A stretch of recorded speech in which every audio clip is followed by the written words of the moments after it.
Welcome to Truth No Chaser, another episode. This is a shot of truth stirred with bold opinions, reversing the miseducation of the black community as it relates to health, politics, and cultural identity.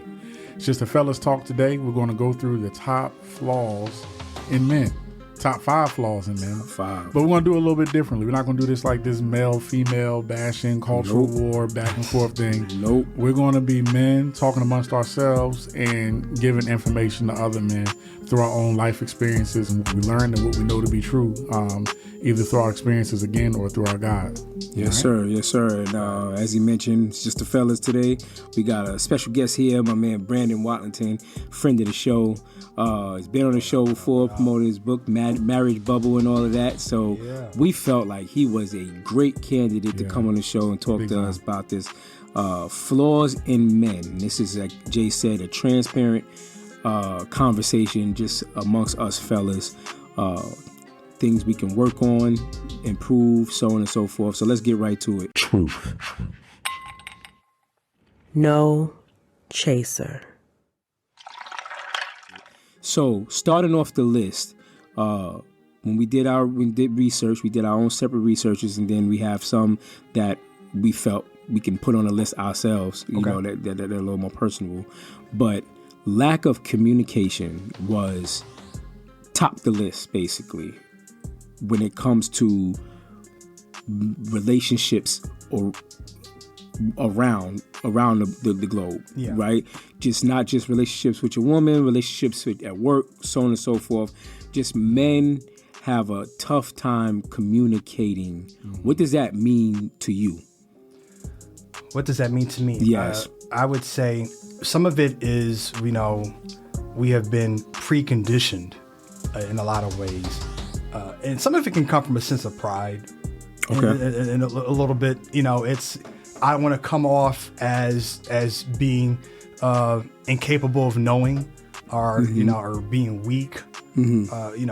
Something, things along that line where it's like, I'm not saying anything. If you're not saying anything, we're gonna keep it moving because we like to keep everything. I think what some people don't understand is that, we like peace. We like peace. We like it real chill. Very simple. I just want peace. Every time we fight is because we're trying to fight our way to peace. Right. And if me confronting you about something or having to communicate a situation which could lead to potential, clash or could disrupt my peace, I don't want it. So anything to make sure that we keep the vibes real chill, we can just coast, we're gonna go with that. And that's really what it is. So it is kind of a closed mouths don't get fed type of situation though. But half the time it's just because of pride. We don't want to go in there. We don't want to say that we don't know something or that we are not, or that we are aware that we're not able to be able to achieve something. So we just leave it as such. But mainly it's a pride thing, and it's a little bit of an ego thing as well. So hey, you know what? You didn't come to me, so I'm not coming to you, and that's how we're gonna leave it at that. So interesting, right? Something that you said as far as like the communication. If we want, all we want to do, we believe it or not, contrary to belief, we are trying to be non-confrontational. Yeah. We're trying to, like you said, trying to discover the peace. What's crazy is you watch all these like crazy clips from these balloon popping shows and stuff like that. And when the dude is too combative, pop. I don't like no sassy man like to go back and forth with a man. He's sassy. He's zesty. He's zesty. I don't like no zesty dude that like to go back and forth with a woman. Yada yada yada. So that is part of the reason why you don't communicate. See another clip with Joe Budden on Joe Budden's podcast. They have a totally unrelated conversation, and she just brings up his health issues. Like out of nowhere, because she was losing an argument, Melissa Ford. She was losing an argument. Yeah. You know what I'm saying? You know how to get to that button, right? And then she, boom, talked about something out of... Now, people don't understand HIPAA is more than just the hospital. You understand what I'm saying? Like, so now you just crossed, from a professional standpoint, you just crossed all... Yeah. You know what I'm saying? Like, but Joe Budden ain't that type of person. He ain't gone. You know what I'm saying? Off of that, right. But I would like you to know that was a conversation that you and I, our blood pressure was a conversation that Told you and I had. confidence. Yeah, that's what I'm saying. But now, so this is the reason. And then they say, so as much as I want to be accountable, sometimes the lack of communication ain't on us. Like, we is a reason for that. You agree? I think that there's some truth to that, obviously, right? But I think the thing is about what we can control that makes the difference, right? When it comes to lack of communication, there's two aspects of it. There's what we communicate, whether we do or don't communicate. But when we do communicate, how effective is it? One of the things, like when we talked about earlier, we were talking about the whole, should LeBron have responded to the way Stephen A. Smith's words were. I was talking to my wife and my kids the other day, right? And I was like, y'all please stop turning the water on for the shower and then doing whatever before you get in. Right? I do that shit, so And I'm not gonna hold you. my wife was raised in New York in an apartment building. There's no such thing as the water bill and the gas bill. And I'm like, living in Rochdale, like, there's a water bill and there's a gas bill when you do that. Please, right? And I'm driving my pony. I'm like, I slapped the table. I'm like, just please. I wasn't angry. Yeah. But the slapping of the table made everybody be like, I'm just slapping the table. They're like, and then here's the thing. My wife was like, she grew up in a household of all women. So male aggression makes her shut down. Right? She's just like, nah, I ain't dealing with that. She's out, right? I have to be cognizant of my listeners. It's not just about what I say, but when I put it out there, it's like, am I putting it out there in the way that it's going to be best received? Or am I just like, I'm the man, this is what I got, I said what I said type thing, which in many ways is a lazy form of communication.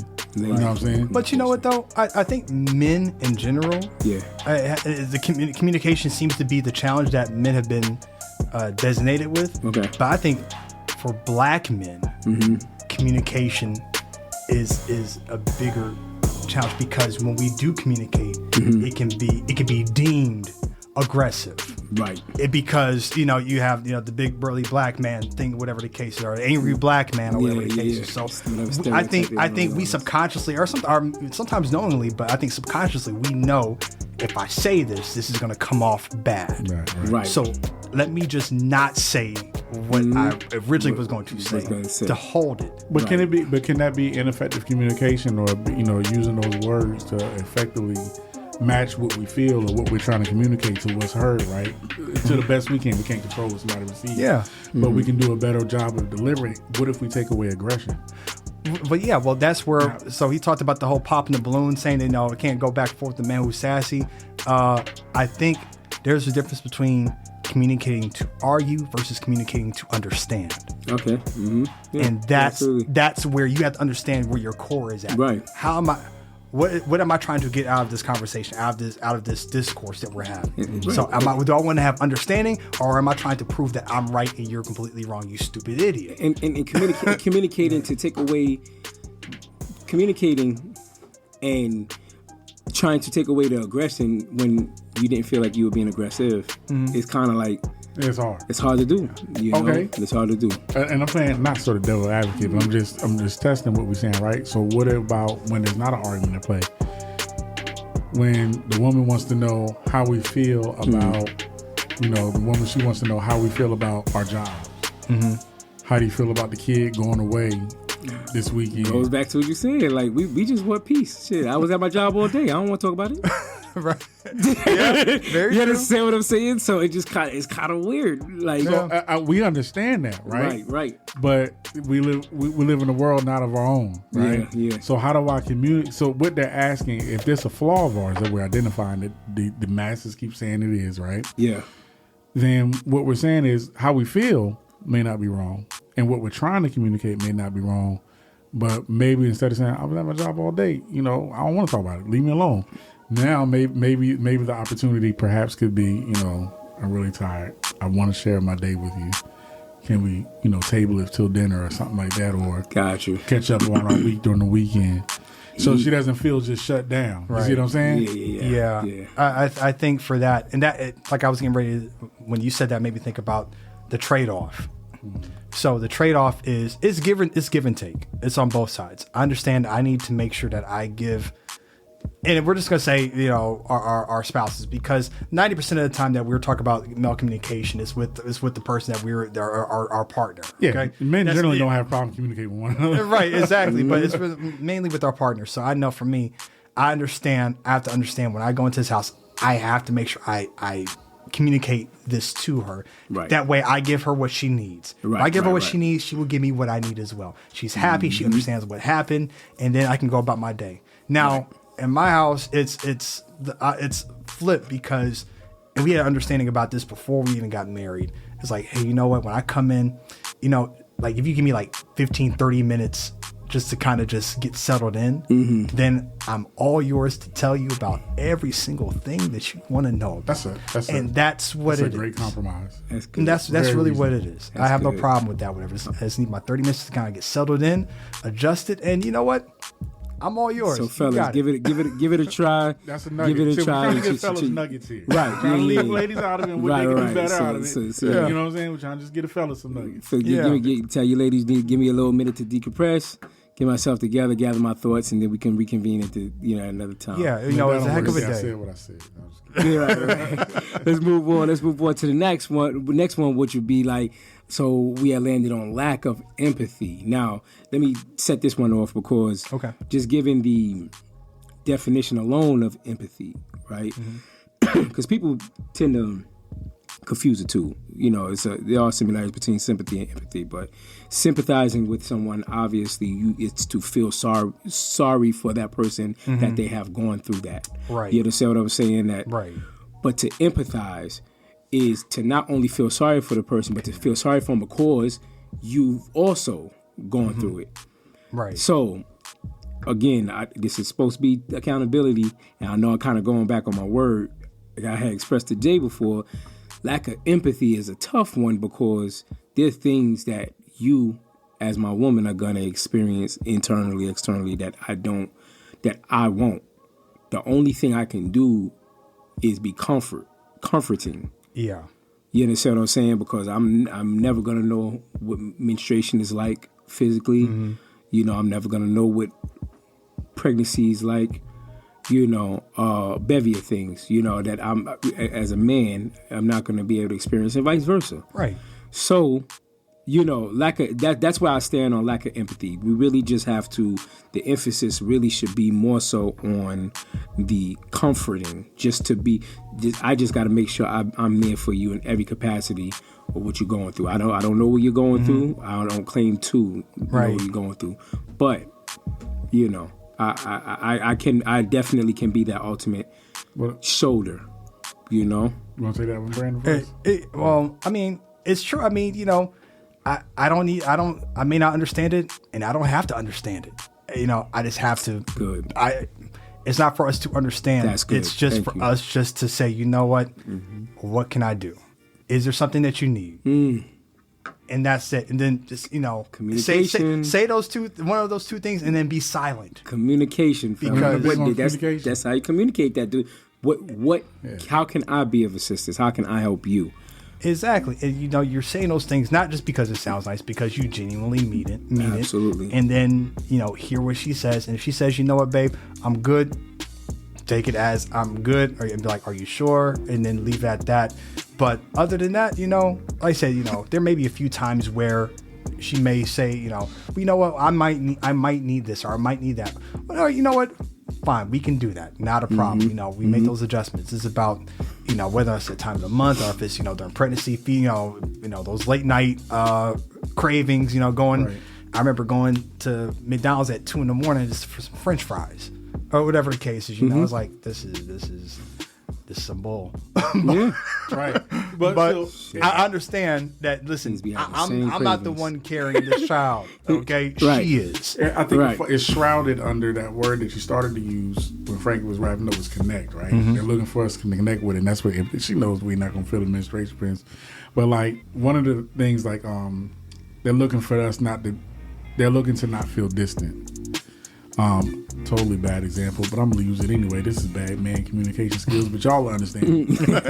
You'll get it. Because women are like, why would you use that example? Bill Clinton, Monica Lewinsky. I did not have sexual relations with that woman.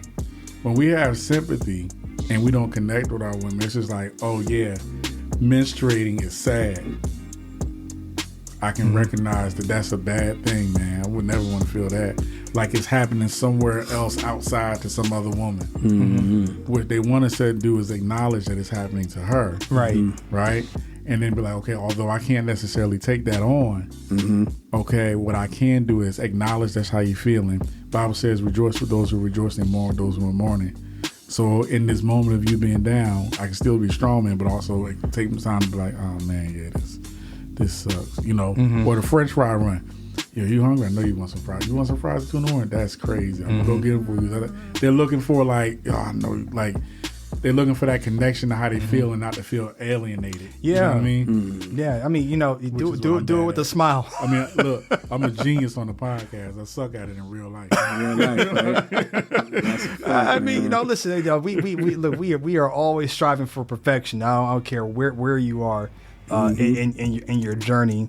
You know, with your spouse, everybody, we're always striving for perfection, man. You know, so I get it though. You know, so yeah, those 2 in the morning, you know, McDonald's runs, or you know, might be that time of the month, or just, you know what, I put it like this: the day after the election, okay, the day after the election, I went and got roses for all the women in my house. Nice, because the opportunity that they had for to see a woman of color become potentially the president of the United States, and for that to be you know, shut down, that one opportunity for a shining moment for them, I think was you know, it was very disheartening. That's That's real. Connection, son. That's real. No. That's because real. a lot of women, I think, tell me if I'm wrong or not, but you know, No. Because our households are pretty much the same, man. I had to drive. Yours was dejected. Yeah, I had to drive wifey to work. And and she didn't have a complete breakdown, but you know, some tears were shedding. Yeah, because it was just like, you know, it was a false sense of hope. It was taken away. It was, you know, I can empathize as a Cowboy fan, you know, thinking that you finally gonna do some shit, and then you know what I'm saying. So, but on the other level, you know, I kind of, and this might be, I guess not a flaw of a man, but you know, something that we're used to doing. Not necessarily in a good way, but preparing ourselves for the worst. Yeah, we're kind of better at that. You understand what I'm saying? That's that provisionary instinct that's in us, though. Yeah. So that's what causes us to have a lack of empathy, because we're thinking about the overall mission and we're trying to figure out where this bullshit fit in. You know what I mean? So I was as I was watching the numbers, you know, grow farther and further apart. The night of, I was just like, you know, all right, let me prepare myself for tomorrow. Which, good man, you know what I'm saying? Like, I knew what I was going to be coming home to, the bevy of emotions there. So, the next morning I was a little bit better prepared to have that conversation, you know. But yeah, being empathetic, man, that's, it's a big one. So, because we're going to stay in that realm of emotions, though, because this third one is difficulty expressing, this is one of ours, difficulty expressing emotions. Difficulty expressing emotions, because that is, I think something that you said earlier on was condition. Yeah, you know, preconditioned. We're preconditioned. All of this ties in from the empathy to, you know, what we were just saying, like just using that example of the election and what I did the night before.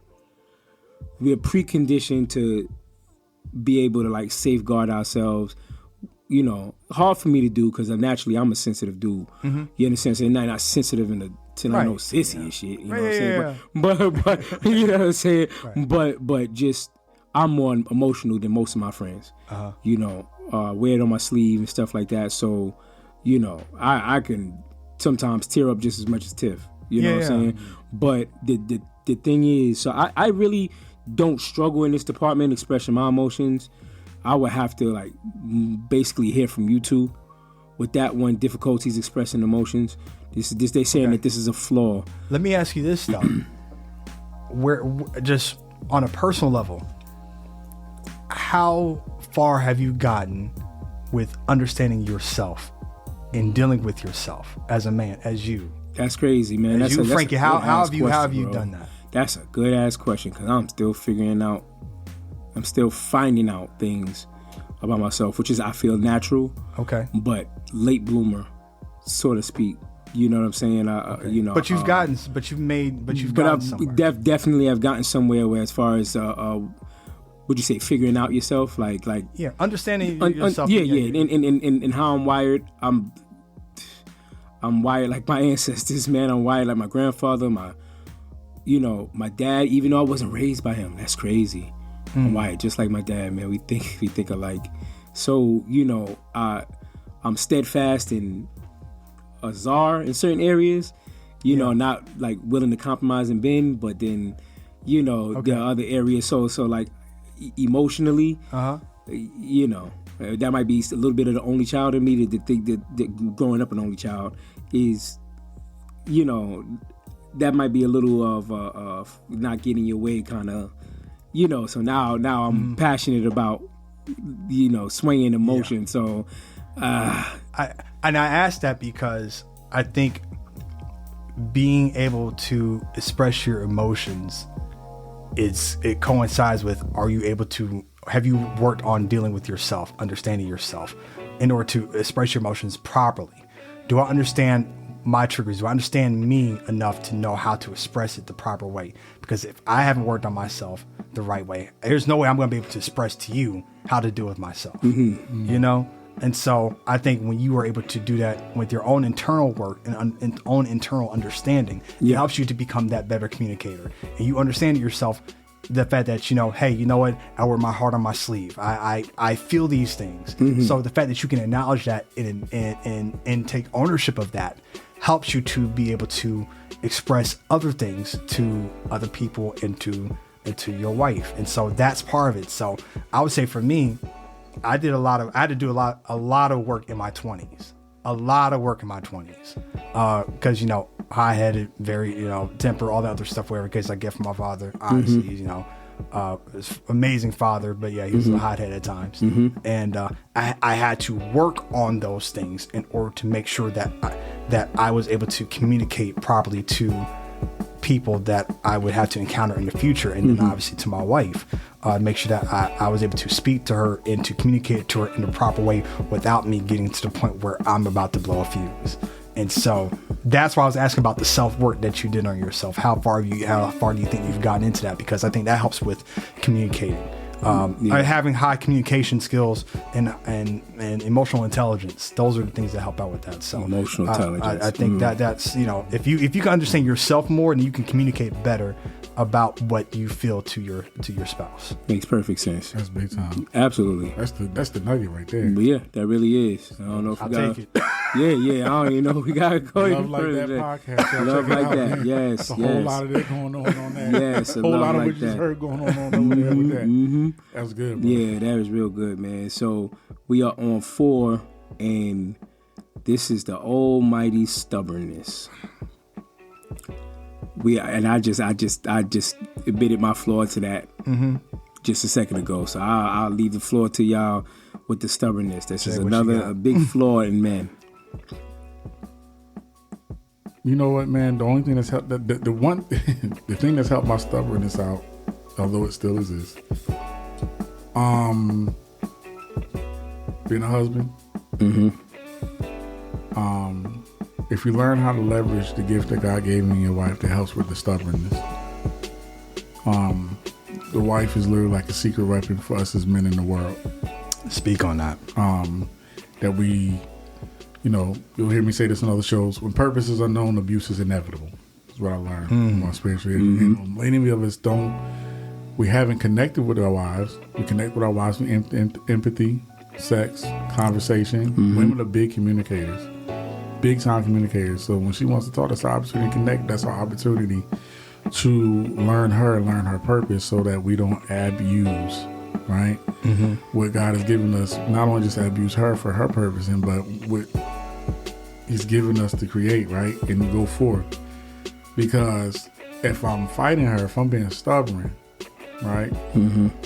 Then that means, she's tapped into something and I'm not tapping in. It's like, this, you know what I mean? Mm-hmm. We still lead the way, but this is the way. You know what I mean? Mm-hmm. Even now, outside of our marital relationships or romantic relationships, it's just pride. That's all it is. Because the thing that we fighting with it's either fact or fiction, son.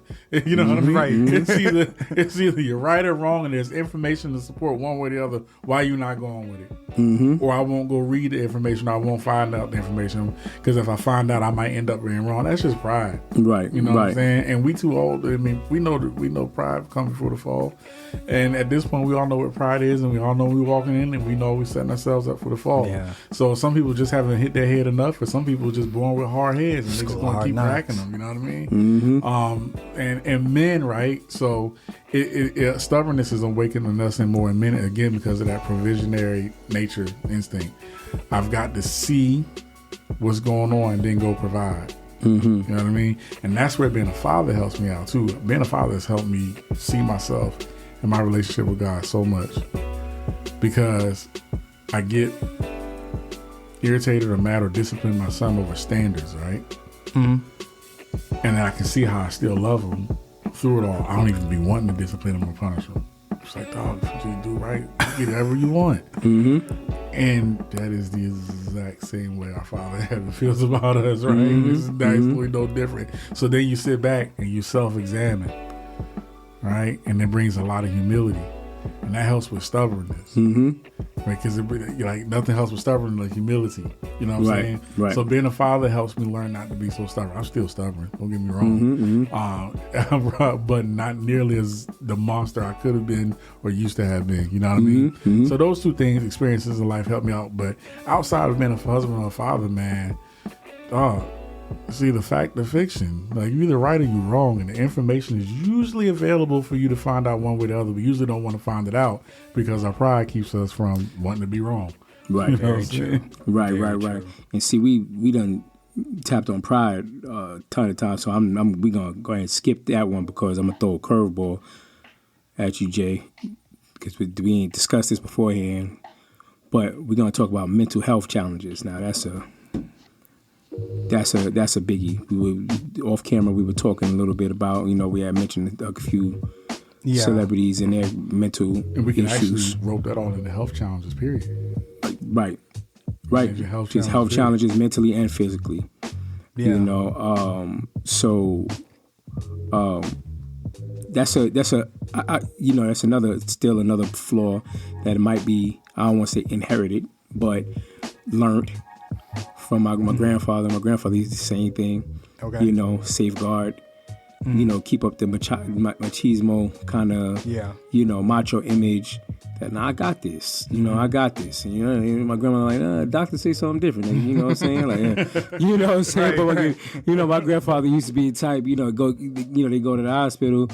Say, let's check this out because it seems like you're not really doing too well. And then my grandmother come and ask, like, hey, so doc, so how you doing? He's like, you ain't got to ask him. Like, look, shit, I'm straight. You know what I'm saying? Meanwhile, get back to the crib, like, right. So, we want to pretend we Superman. You know what I'm saying? We want to pretend we Superman. And we don't have no kryptonites. But that pride. You know what I'm saying? That of not wanting her to not see me have it under control. If that makes sense. Yeah, I will say that I know I'm very much I got this. Yeah, I'm look at me. I'm this. I'm that. In the third or whatever the case is. And because I think that's because we care about them. Because we care about our family, so we want to make sure that we and just as far as for me, I always said, I told my wife, I said, I know I have to be good because I know if I freak out, everybody else in this house is going to freak out. Yep. I cannot. the poem Inside, I'm probably like, oh shoot, this is about to go down. Yeah. On the inside, that's me. On the outside, I'm like, okay, That's all the right. poem is. You can keep your head all about theirs. You losing theirs and blaming it on you. You gotta keep your cool. Yeah, you have to, man, like, because that's what you are as the leaders, man. And this is the men. So if I'm calm, I can then focus on make sure that you are calm, and then everything starts from here. Because if they see me falling apart, then it's like I don't know what how they're going to function, whatever the case is. And so that's the pride in that as well. But also, not wanting them to see you as Superman and wanting them to see you be that. On the flip side, and this is me talking to myself as well, sometimes make sure that you do whatever you can to do the right things in order that way you can be here to be the Superman. Make sure that's really what it is. That's really what it is. So making sure that I have my moments to decompress, to have that moment where I can just be, just reset myself mentally, physically, whatever it is I need to do. Making sure that my wife and I are doing the proper things to make sure that we are staying ahead of the curve in regards to our health. That way we can be Superman and Superwoman for our children and for each other. Yeah. So that's something that we've been very intentional about doing that this year. Gotcha. And so, we want to be that and we can be that, but in order to do that, you have to do the things that you were trying to avoid at times. That's what's up. No, that's a big one. And I'm gonna harp on what you said about you gotta take care of Superman so that Superman can be here. I've had to cut off family drama. I gotta be healthy for them, because if not, if I keep that energy on, now I'm overly aggressive, yelling at my daughter to go to bed, and she's on the bed tense. And it transfers on to everybody else. You know what I mean? So, spiritual health too. Yeah. That's being the high priest of the house. Yeah. We got to be able to put a word on everybody. I'm working on my health, because it's like, dog, I ain't trying to have everybody come to my funeral before they're adults. You know what I mean? Yeah. I want to see them out to their lives first. And if I don't make no changes right now, then that's the likelihood of that. Diminish more and more. So, I guess really what holds us back from taking care of our health mentally and physically is a sense of pride still, right? Yeah. Fear, too. Don't want to face it. Fear of the unknown. Yeah. Yeah. Anybody trying to go out and go to the doctor for a checkup, come up, what the hell? I would have never known about this if I went up there. I wouldn't have to deal with the stress of knowing. We If said I didn't hear it, it wasn't real. right. And that's us just trying to control. We said an oil right? change. We said an oil change. Right. Why are you checking the brakes? Stuff like that. Once I said, don't even check nothing else. Right. Right. All right. Don't go up under that hood, son. Yeah. Right. Your filter looking kind of does. No, I'm good. No, it's not. I'm good. Why you looking? I needed a rear tire. Why you looking at the filter? Right. That's what's up, man. So if I was to summarize, everything that we have going over here, we went through 5. Lord knows there's many more, right? Some of these flaws might not even resonate to the people listening. They may have their own, and I would encourage them to kind of jot down there so that they can be able to work on and improve theirs. Sort of like you said, kind of finding yourself and how to deal with your flaws. So overall, fellas, we're just asking you to, one, we don't have all the answers. So trust in the system that is created for you to be able to have that companion to, withstands your defaults, your everything, every area that you may lack, that you claim you don't, right? And be open and willing enough to receive that, let go of that stubbornness, to, even if you don't personally go through some of the things that your mate goes through, but to at least have that empathy and that sympathy for them, to be able to for them to be that shoulder, right. that ultimate support system, that how Jay says, if everybody in clickers rich and clickers rugged. Nobody will be. The crutches. How's that? I forgot a little. Yeah, But anyway, you know what I'm talking about. Nobody. Right, exactly. No one will fall because everyone will be each other's crutches. There you go. Right. All right. So that's just the ultimate support system. You know, put our pride to the side. All right, and just the emotions is there, but to for you to be a better listener. Yeah. I don't know. Like, is there anything you want to add to that? I would say, kind of going back to the stubbornness. Yes, sir. It's just the word. I know I talked about it last time I was on here with my wife. Stubbornness equates to ego. And I remember last time I was on here, I said ego is nothing but an acronym for edging God out. Right. That's what that is. This is you. Yeah, I remember. Removing the ego. Yeah, I remember you said that in the show. Yeah. Removing the ego to allow God to have enough room to put your pride aside to actually listen to what she has to say. At the end of the day, you have the final decision, but making sure that you hear from her, that you understand where she's coming from, and that she feels heard, that she feels seen. That way you can actually take into accountability the right things to do that's going to work for the family, not just work for you, but for the family. That's what it means to really be the man that you were called to be for your house, for your kids, for your wife, for your family as a whole. That's what it actually is to be a family man. To be a family man means that you are not just I'm about my kids. That's not being a family man. Family man is being I'm about my kids and I'm about what my wife is also bringing to the table as well. That as a whole is what makes you the family man.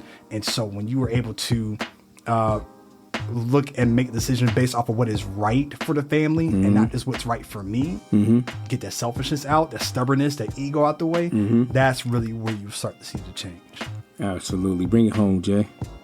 I would challenge everyone to find a person, maybe a few. If you're, to us men, find a older man that we look up to. Get you an OG. And one that knows you have some sort of an intimate relationship on some sort of a level. And ask him about some things about yourself that you can be better or improve on, or which you areas of opportunity, or what you're just not good at, right? And then just listen. Don't argue. Don't try to explain. Don't try to shape. Well, I'm like this because just listen, and then examine yourself with it. They could be right. It could be wrong, but use tools of examination outside of how we perceive ourselves, that we trust, that are also godly, that are with us, that are rooting for us, that pray. The same people that pray for you and with you, right?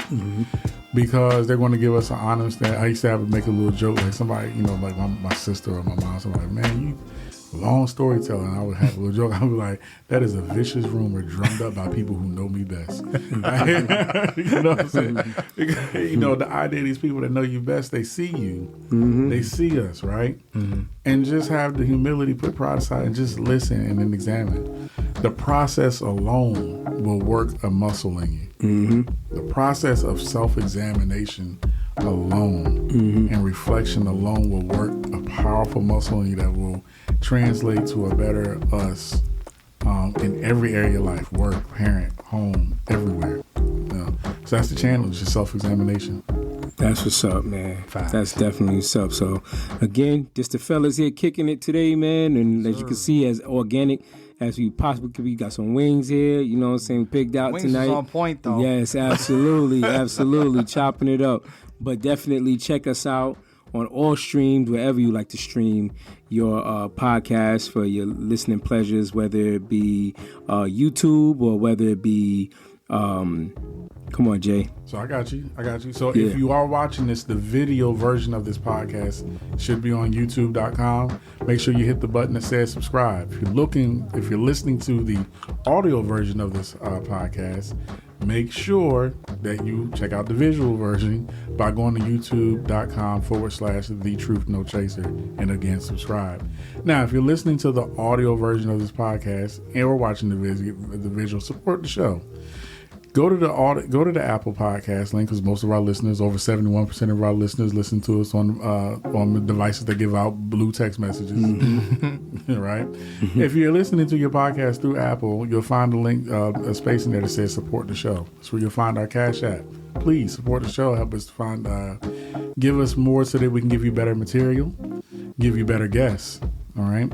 keep some more of that information pumping. When we have these specialists and these doctors on here that really give us the information that we need to overcome the lies that are being perpetrated to our community as Black folks. All right? Absolutely. Yes, sir. And Brandon, I want to thank you again, my brother, for coming through. You know what I'm saying? Spend that knowledge. I knew that you would be a perfect person to talk about this, man.